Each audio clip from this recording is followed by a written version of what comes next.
let's begin. Okay, let's start. Dear guests, visitors, and participants, welcome to today's event. We are launching a roundtable entitled Seeking Renaissance, Theatre and Digitality. The topic of today's meeting is quite obvious and largely conditioned by the changes we have been experiencing over the last year at various levels, systems, and environments.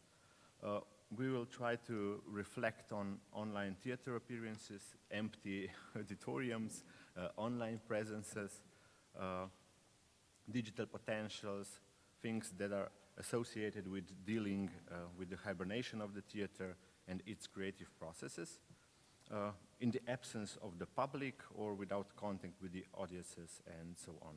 So we are gathered here in hybrid form, live indeed, with physically present guests in the casino hall and through the digital Zoom channel, which probably only makes the topic of digital and theater even more relevant and meaningful. So before we start, let me introduce all the guests. I'm happy to welcome Heidi Wiley, the Executive Director of the European Theatre Convention, Serge Rangoni, ETC President, General Manager, and Liège. Maja Nemec, a member of Slovenian National Theatre Nova Gorica Ensemble and one of the authors of its Renaissance project. Hanna Zufall, a playwright, theatre maker, and the author of text for Renaissance project by Schauspielhaus Graz. Pontus Stenshell, the artistic director of the Staatstheatern Göteborg, Sweden, and the director of its Renaissance video, and Norbert Rakowski, who is the general and artistic director of Opole Theatre Poland, as well as an author of its Renaissance short film. I am Rok Buzovičar, and I will be moderating the debate. So, where to begin?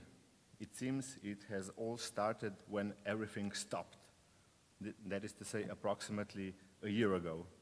So let's pretend the issues of digitality in theater or erosion of the public sphere came up last year and start back then, when the pandemic closed theaters too. Like most social subsystems, and in fact entire world, theaters were not prepared for closure. However, in general, we can estimate that its response in limiting conditions was prompt and numerous.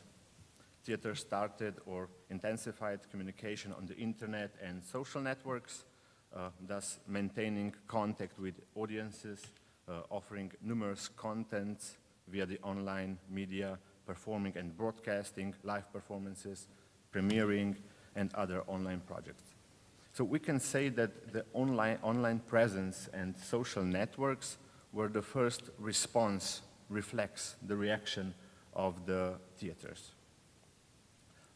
Before we start, I suggest that we play a short teaser of the online project Renaissance, run by the ETC and involving numerous European institutional theaters, as a starting point for the discussion. So please play the video.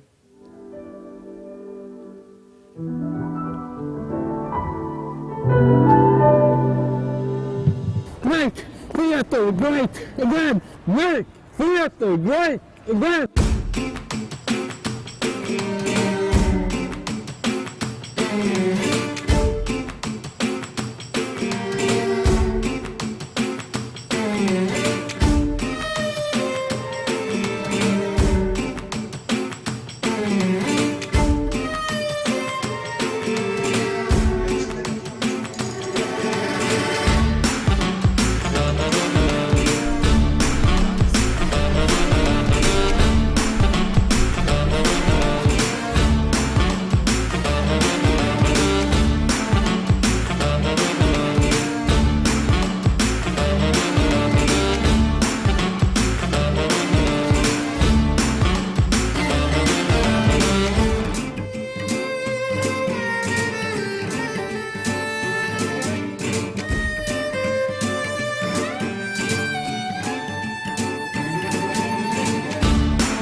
Renaissance from the project's title or the phrase, "Make theater great again," is thus not a cynical commentary on the state of the theater, but rather an expectation of its reopening and simultaneous curiosity about the possibility of a more artistically confident or convincing digital theater.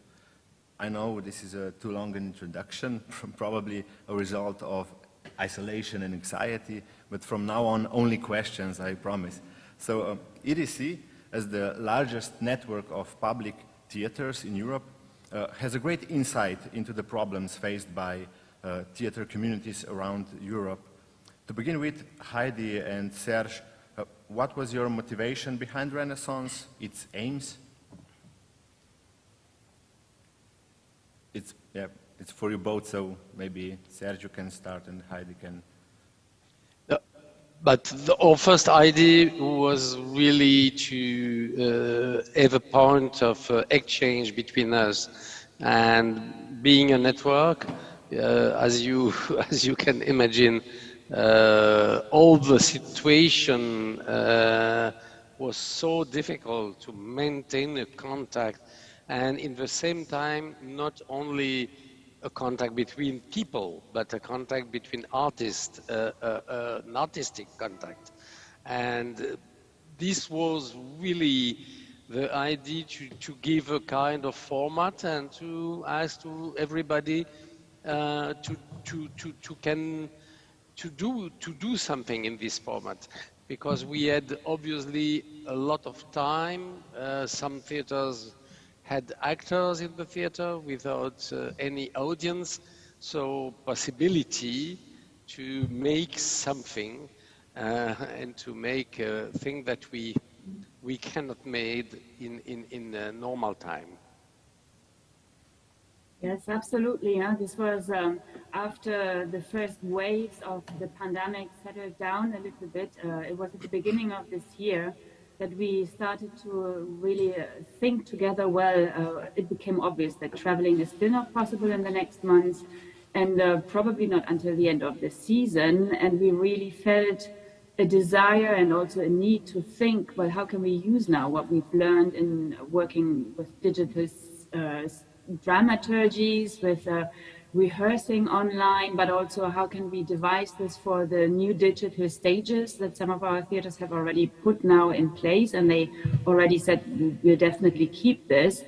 And it became apparent as physical touring is not possible. It needs to be the ideas and concepts that have to travel, because this is also what brings us together, where we exchange. And Serge and me, we had this conversation in January, and then at some point, yes, Serge sent me this little note on Renaissance, and I just thought this is fantastic. And very quickly then, yeah, we discussed the topic, and yes, like you said, Rock, also the Renaissance theme is so manifolded, and it gives so much reference. It was a time that was very complex. It was full of uneven explosions of creativity after, back at the time, what we called the worst pandemic in history. So a lot of parallels could be drawn, but it was also a time of very dramatic changes, brutal ruptures with societal patterns, like a lot of things that we could relate to right now. And in the end, it was also a shift that led to a European thought and a new zeitgeist. So obviously also a little bit of hope for the time post-pandemic that we try to envision.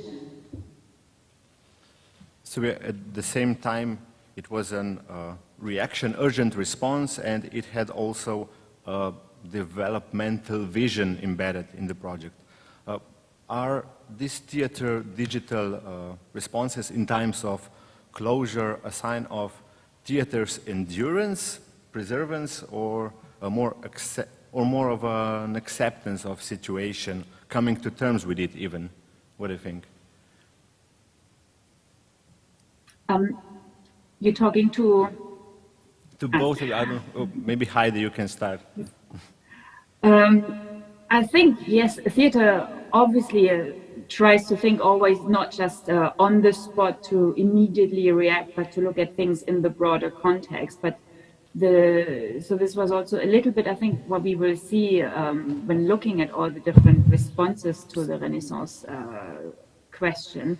It's going from very direct answers of what stirs us at the moment, what is necessary to change, what are our worries and concerns, to really very fundamental humanistic questions also. So I think this is the range that theatre offers, has always offered and will always offer. So, and this is the strength also, looking at different media where you capture just the moment, digitally with the image and conserve the time, but theatre has an extended way of using a way of reflection. But do you think that with the reopening of theatres, is the issue of digital still relevant at all? In what way? Yes, probably, because it's absolutely relevant. Because this period shows us a lot of possibilities, a lot of difficulties. I don't know if you noticed, but a lot of films, what are going on now, are films made of a father. I think it's a text. It's a play. There are different films. And this is very strange. It's also like if theatre directors decided to switch to cinema. Cornel Mandruzco, who made with his performance a series on Netflix. So the mix of media, I think this is something that will stay. Because I think that we were maybe not really aware, but now more and more aware, and maybe we learn also. But this will not say that it will replace theatre. Absolutely not. Obviously, because we need to be in the same space, in a time, with the actors, with bodies, with voices. But I think that we will have more and more artists able to switch from one media to the other. I think this can be one of the new trends. Thank you. Maybe we should move back to the Renaissance, because questions of which and whose Renaissance is also the triggering point of the project Der Apple. Mm-hmm. And what makes it intriguing is, Hannah, correct me if I'm wrong, is that it hints its answer from a post-humanist perspective. I mean it through an extremely humorous, personified dialogue of a worm and a computer, Apple. What made you think of it? Maybe the observation that theater is too anthropocentric and that technology is a way or an opportunity to reconsider this, perhaps even to dehumanize it. What are your thoughts on it? Yeah, how to say that? So I think, or my impression is that nature becomes now a topic of theater, but it wasn't for a long time. And I was surprised by this gap. I think it's a huge and important topic of our time to talk about the crisis, the climate change, and who is in charge to change the world, and who's the most important species, maybe. And we are surrounded by digitality and technologies and a lot of creatures like insects. And there's also a language connection between worms and insects and technology like the bug in the system. And the first impulse was maybe to write about this connection and not thinking of a human renaissance, but a more, maybe an abstract renaissance, and a connection between technique and nature without a human part in it. You have mentioned it, crisis. Crisis, environmental or any other, is often mentioned as an opportunity for reflection. Are the restrictive conditions of theatrical life such an opportunity? What do you think? My feeling, based on a local theater field, is that this opportunity was missed, and I'm doubting that there has actually been a reflection of theater production or its established ways and functions, relations. What are your experiences from your local fields? Norbert. Hi. Well, I have to say I really don't believe in digital theater at all. Thank you for sharing. I mean, I use tools, technical things, and of course we need to experiment with the technology. We need to searching new language, new tools, but this case, epidemic last year, show us, for example, in Poland, that we really needed real contact with the audience. It means when we opened theaters after lockdown, could you believe it? People really don't matter what the title was just like running to the theater. So that, in this case, I see kind of Renaissance theater, and we cannot lose this opportunity. We cannot lose, if we lose real contact, a characteristic of the theater, contact with the audience, we lose probably everything. Mm-hmm. For me, yes, I also don't believe in digital theater. I think that digital and theater don't go together, but this crisis that was also a big opportunity, because we used the tools that we usually wouldn't, and we looked on creativity with on the other way. For example, this project of Renesanse, for me it was beautiful because we looked at the theme that we researched in some global way, and this was a very nice experience, and it was of course not theater, but was more than a reflecting. And I think in this way digital is very useful to reflect, to have some kind of communication which is more global than on the local theaters that we work with groups and together, but to reflect on the theme that you are researching with the digital tools, it's great. Also, for example, we were working on some projects, and we also used the tools like Zoom to research the theme, and then we took the opinions of the people and we put it into the making of the performance. So, yeah, if I may relate to your project, I found it interesting and meaningful is that it is self-ironic, because it uses the ability of distance reflection, the digitality as distant reflection.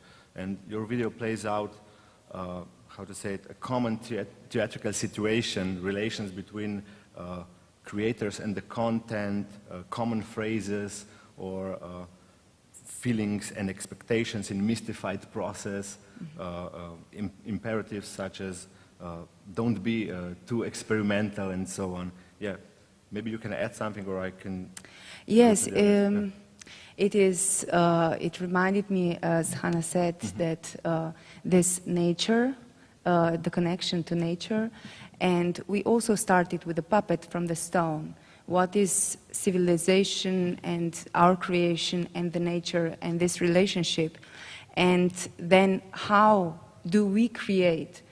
And we were like a lot of, well, the creators, the actors, the people from different fields of art that were trying to master this puppet. And the whole process of mastering the puppet was the discovering of our relationship between us and between the puppet, us representing the nature. And this was the art itself, how to discover this, this relationship. As we see, so the Renaissance project was really, we needed just for reflection, for to think, to keep just a minute, and I really like it. Yeah, the other aspect I find important for our debate, and Norbert, you have already mentioned it, is the position of the audience of digital theater. What happens with coming together or communal physical experiences of theater? What kind of community audience is formed through streaming or digitalization of theater? Is there even a possibility of public in broader sense? And Pontus, we have seen a glimpse of your video. It is quite powerful. It's the one where an individual wears a mask and is dressed like a harlequin and chants, "Make theater great again." So he is alone, jumping in the middle of a square in front of the theater. So the political references are quite transparent, but I'm more interested in this isolation, this emptiness of public space and its implications mentioned earlier about audiences and public sphere. What do you think? Well, no, for us, I think it was the situation is so complex, and so it was more question than answers. So we wanted to do more like an art movie that, and of course it was this Donald Trump make America great again, and it was just a scream. I think I saw a contemporary art exhibition 20 years ago when there was a museum that was locked down, and there was this artist with a huge bird costume, and he was looking up in the camera and jumping, "No more museum, no more museum." And it was so simple in its in a way, but I keep thinking of this video over and over again after so many years.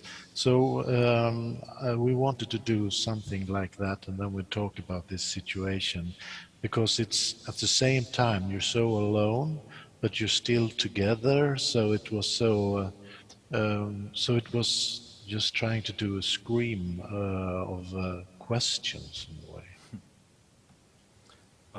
Maybe, Maya, you have mentioned you're not mentioning it, but I'm mentioning it, the Charms of Harms. It is a special project, digital project. What were the responses there with the audience, the communication with the...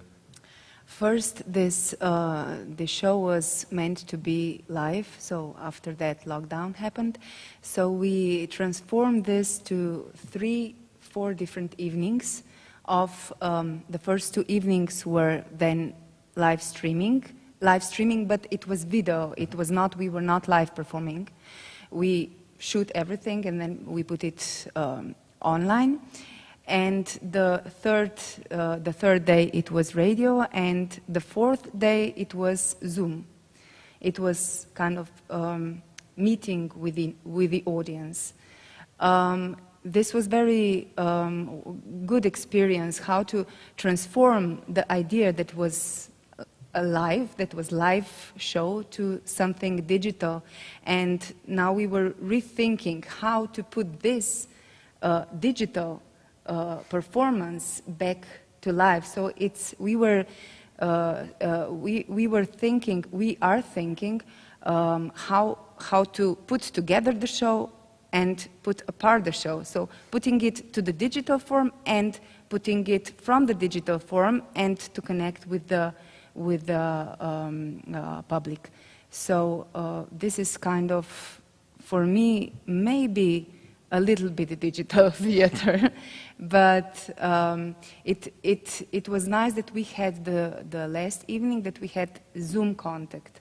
Otherwise, it would be just, okay, we are presenting the movie or something that was taped. And what were the responses? The responses were great. I don't know, but it was everything was kind of digital. It's for me, it was not, I mean, as an actress, I need to be there, I need to feel the people who are there and to work together. This is totally different, different platform. And of course, responses were digital. Maybe someone from the audience has a question at this point. I have a question. Yeah, okay. To the others, actually. So I would love to know what is your experience with online streaming, because I think that 90% of normal online streaming of theater plays is just like it's not working at all. So I have to commit that I'm not a fan of it. I don't watch it, and I don't like to produce it in a way. So I'm really convinced that we should find a fitting form for digital theater projects, and it's not the solution just to make a little video from the stage. But maybe that's just my personal impression, and I would love to... No, it's... well, probably we have to find some right key to present online things. Just recording the performances or special record for the audience online, it's quite difficult. I saw many performances online this year, and maybe one, it was really dedicated to the audience through computer, you know, and the rest was just like I saw the picture, and after 20 minutes, I got enough. Truly. May I say, yes, it's different. It's obviously, it's not streaming performances, it's not the theater, but in the time when you have no other possibility, and you have also in our theater a lot of people who never come in your theater. A lot of people are never coming to theater. So I had different experiences. We made a lot of performance, and especially one of Ismail Saidi, and it was incredible because obviously he is addressing himself to audience who are not the audience who normally go to theater, and probably people who better see, you know, stand-up and this kind of thing, because you have a lot of young people that they never go to theater, but they have looked to humorists and so on. And we made it, and it was incredible. It was incredible. Obviously, because the topic, it's completely addressed to another kind of audience, and it was very strange because we were not convinced too. And he told us, Ismail Saidi is the guy who made the Jihad play some years ago. He had a very huge success in Belgium, in France, but really thousands and thousands of people. And he told me, no, we don't have to cancel the new performance, who was Muhammad, about the prophet in a way. And he told me, no, we have not to cancel, we have to do it streaming. Nobody wants to do streaming. I want to do streaming because I will reach audience, and there is nothing to see now. So I have now the possibility, and really it's a good moment to present it. So it depends about the kind of performance. We cannot be too we cannot say streaming is good for everything, or streaming is bad for everything. It's not so. And we play different nights, always live, in streaming live, because this was also, you can feel that the actor is not in the same place, but in the same time of you. And if he makes some error, you can feel it. And you can imagine something from the sensation of theater. So after this, we had another experience with young companies, a festival, and this was more complicated because they were like you, people of theater, absolutely against streaming. And we said, well, we cannot have audience in the room. So what can we do? We cancel everything, or we will do it with streaming?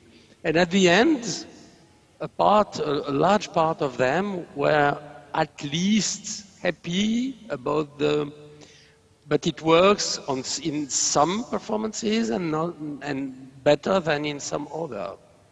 This is it. So we hope it will be an invitation for them, those people who didn't visit theater before. Maybe they will come. We hope. I'm sure of this. Yes, I'm sure of this. Probably they will have less fear to come in the theater, having already seen something. Absolutely. That will be great.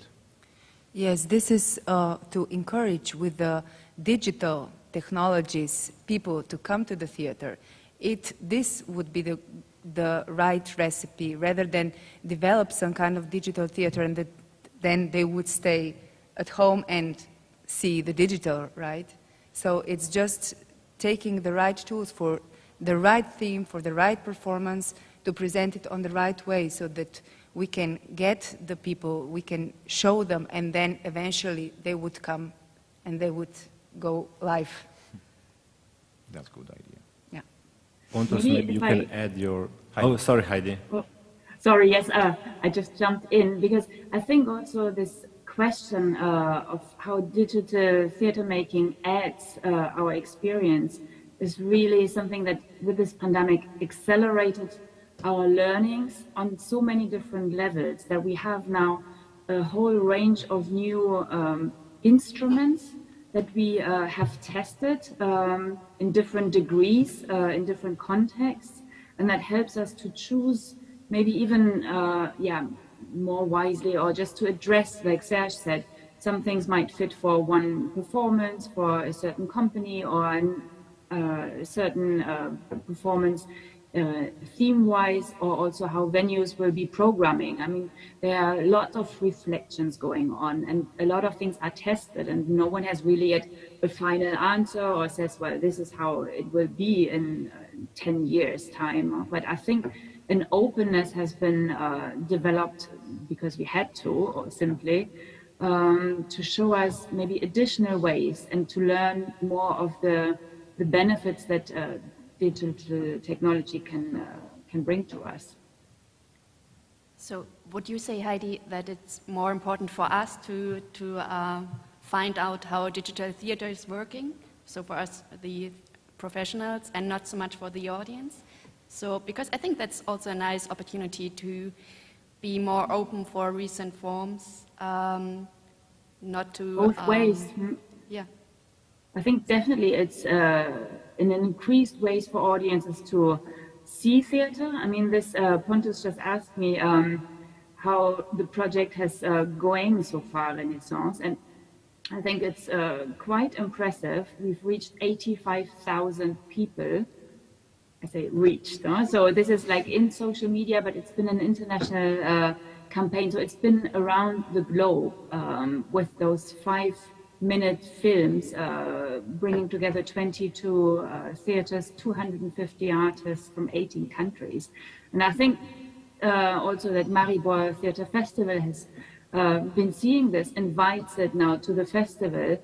It's something that wouldn't have happened otherwise. So it's been, a learning for theater professionals to make use of this. And I mean, we are living in the digital century. We're now in the fourth industrial revolution, or in the times where we have to, simply, it's around us, so we can't really ignore it. And for audiences, it's opening as well ways to access theater.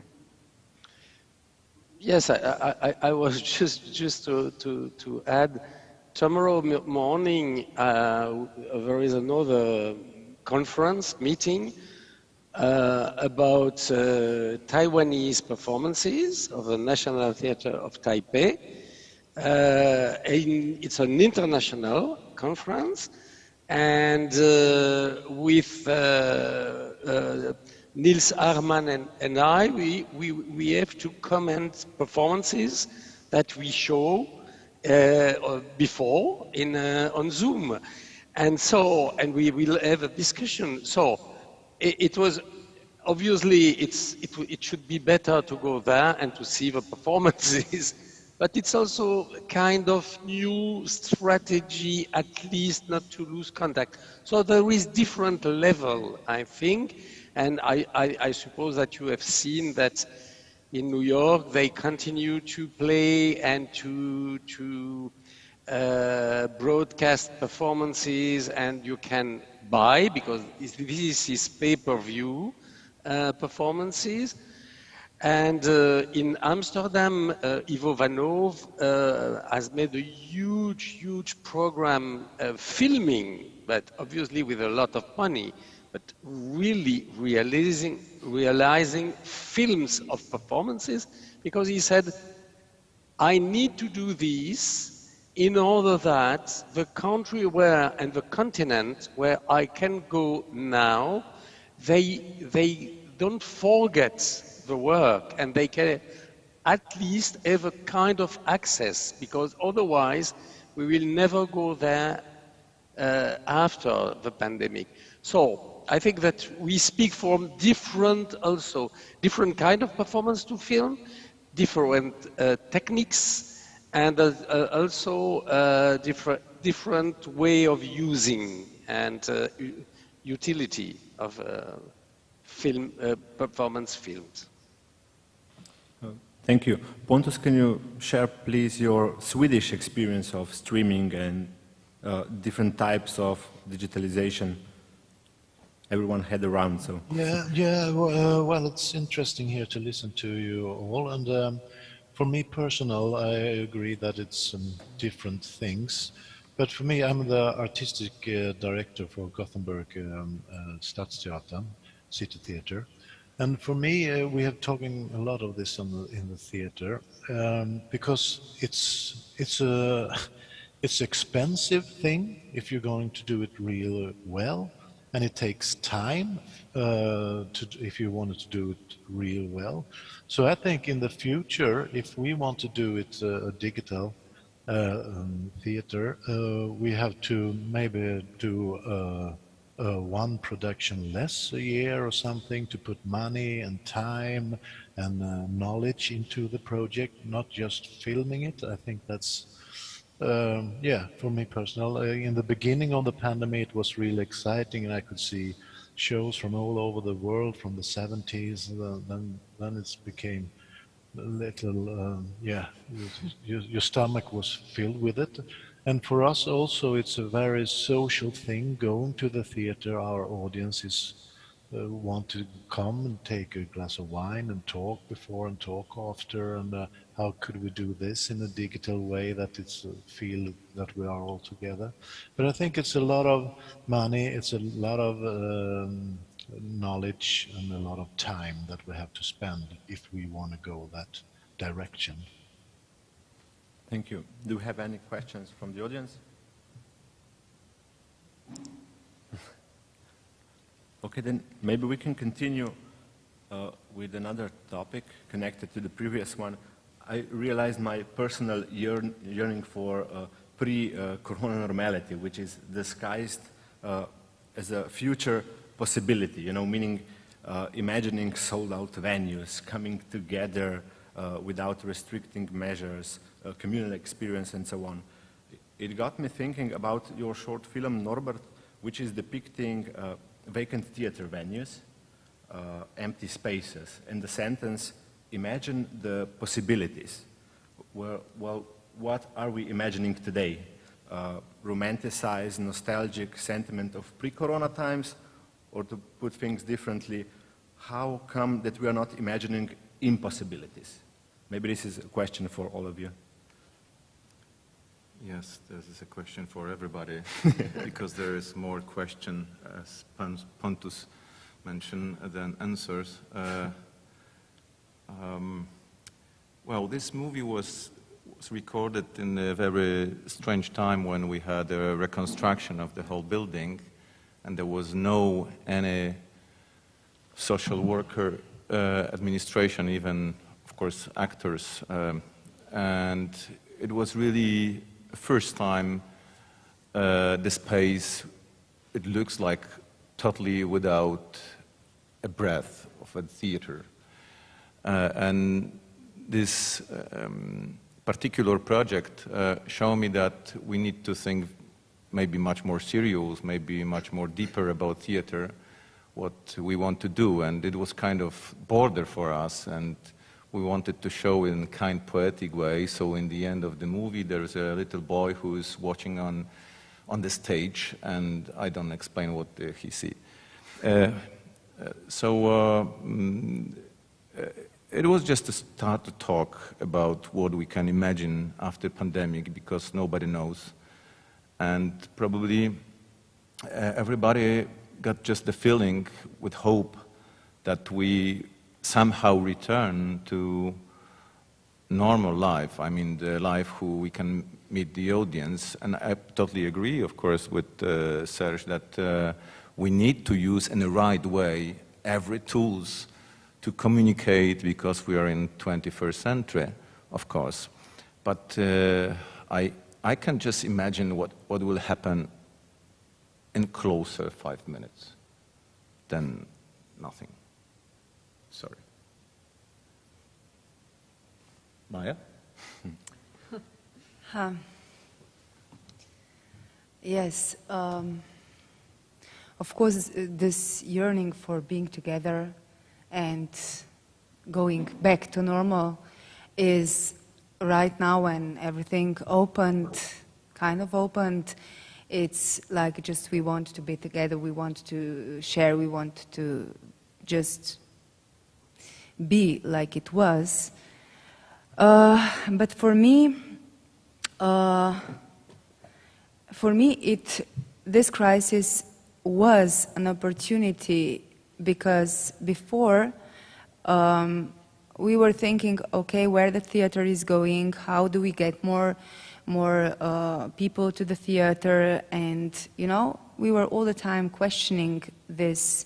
Okay, how is now? Where is theater going? But the crisis is destabilization of the system, and it make us look into the different ways and to our own responses to the crisis. And although I am against this digital theater, I think that looking to taking these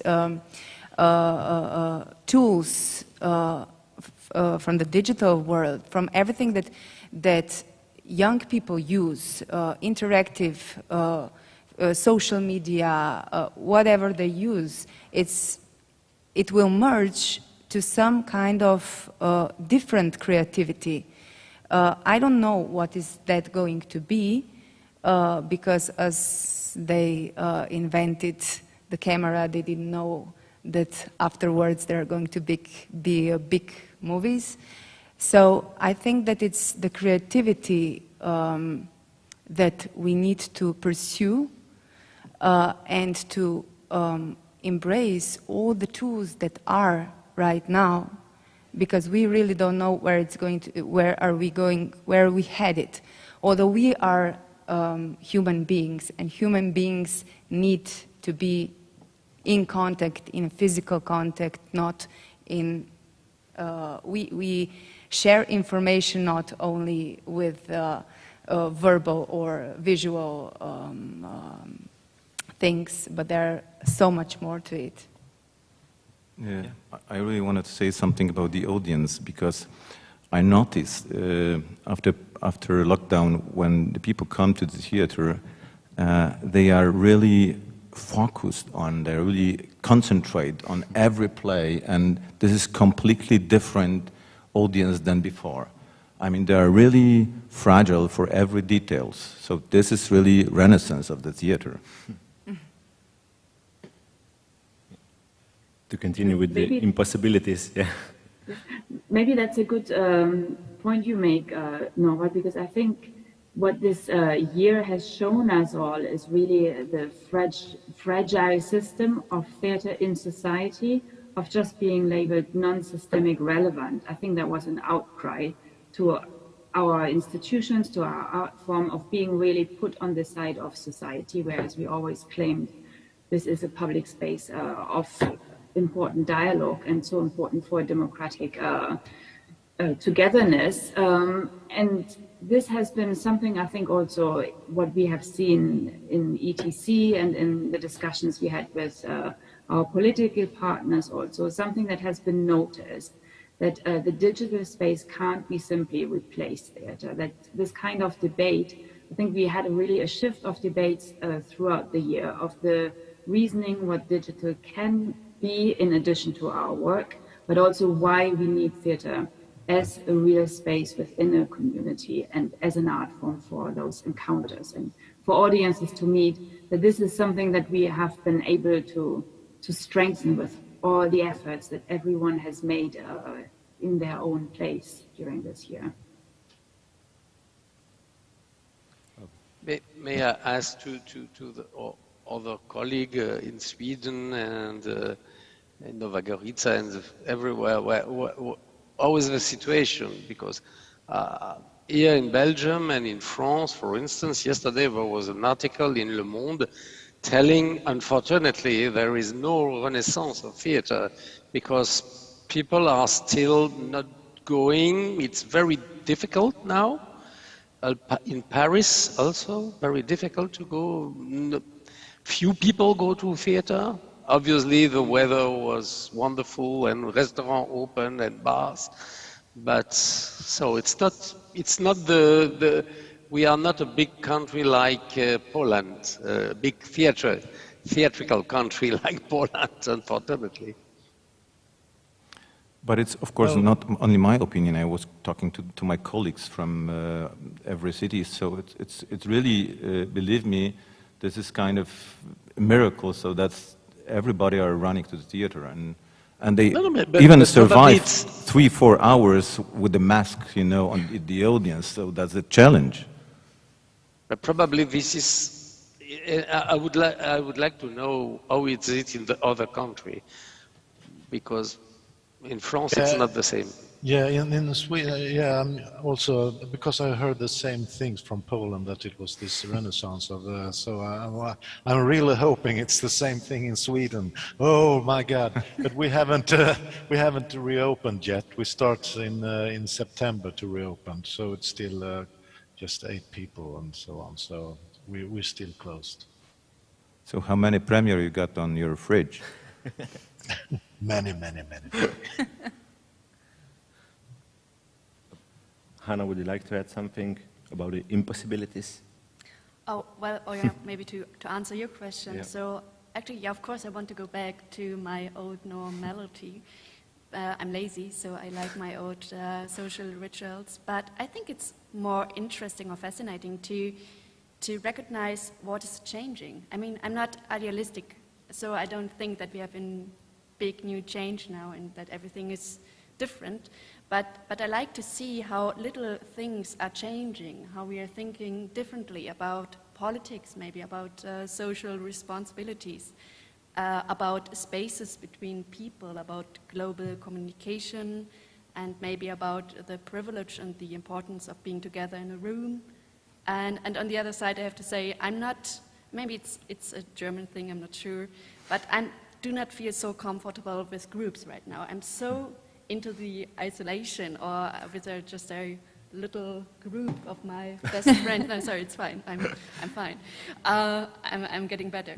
But yeah, it changed a lot, and yeah, I have to learn again in a certain way to feel comfortable in a bigger group, for instance. And I'm not sure at all that this is over. We are talking about lockdown is over. It's not. I mean, we are waiting for the next COVID wave, yeah. And there are other countries, and it's a catastrophe there right now. And I'm not sure about it. So it's more like, okay, let's see what happens in the next month. And what is the situation in Germany and Austria? Are the theaters open? Or? Yeah, in Austria it's, I would say, a little bit more relaxed right now, so in Graz.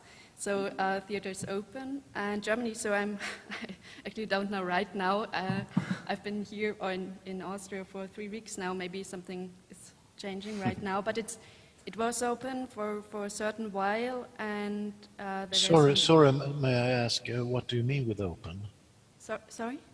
What do you mean with open? How what are the conditions of opening? Yeah, exactly. So, yeah, it's maybe just a quarter of the audience can come in, and you have to have the distances between the places, and you have to wear a mask.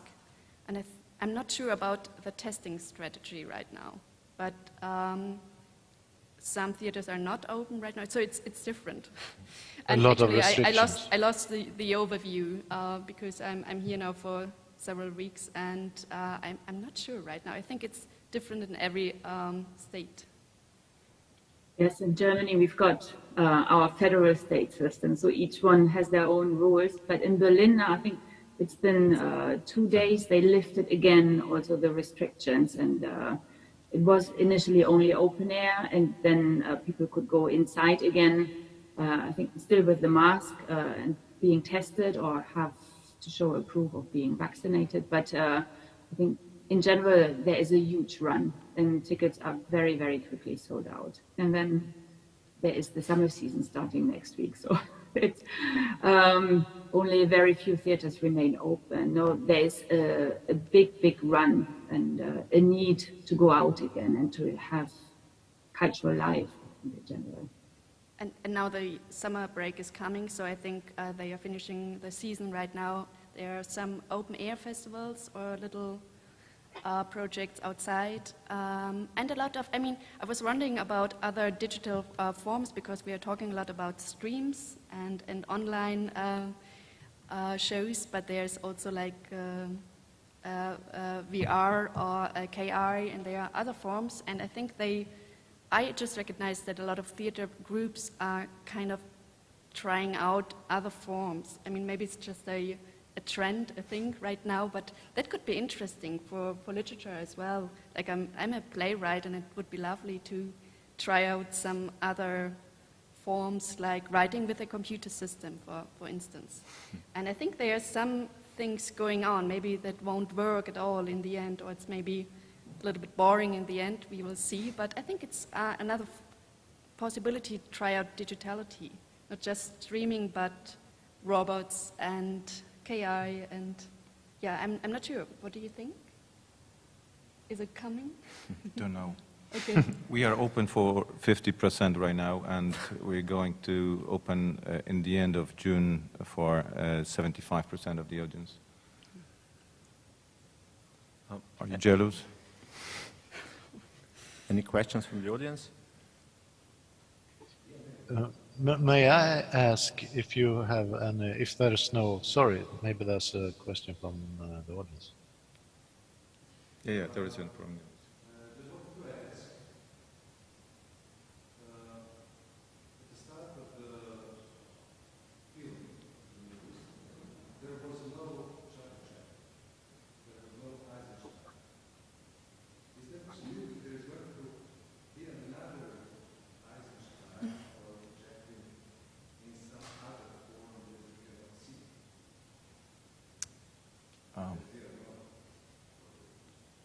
This is a question about the talented people. So, don't know. Yes, I mean, of course we cannot see what is going to come, but we know that there are a lot of different ways and possibilities that we are now just trying to use. And because of the crisis, we just picked into it. And if the crisis is going to be longer, or maybe if it's not going to be longer the same way, I think that new approaches and new creativity and merging of the different fields of art, it's going to happen either way, you know, and there are going to be not a digital theater, but digital something, a new form that we don't know even a name for it. Because we are just 3 or few months old. right now. Yeah. Pontus, you wanted to add something? Before the question? No, maybe that's, it's just 4 minutes left. It was a question about if you have an appointment about, I mean, what do you think about taking a COVID test for the audience before going to the theater? Do you have any thoughts about that? We don't, and we don't have a lot of tests like for everybody. This is not the same as in Germany. We don't have a free test in Not our at country. all. No. Oh, okay. But of course, there is many people vaccinated, so that's we're going. So you have to show, that you have been vaccinated. Proof, vaccination proof? No. We just measure temperature and we write just notice some information about the audience. Every have to sign it, of course, with the mask, and that's it. It's like an aeroplane. So, I think we should wrap this up because another performance is starting in a minute. So it has been an interesting debate. Thank you all for participating. Thank you, Anna. Thank you, Serge, Heidi, Maya, Norbert, and Pontus. Thank you for your patience, and have a good night, everybody. Thank you. Good night. Thank Nice you. to meet you. Nice to meet you, yes. And nice to see you, Heidi, Serge.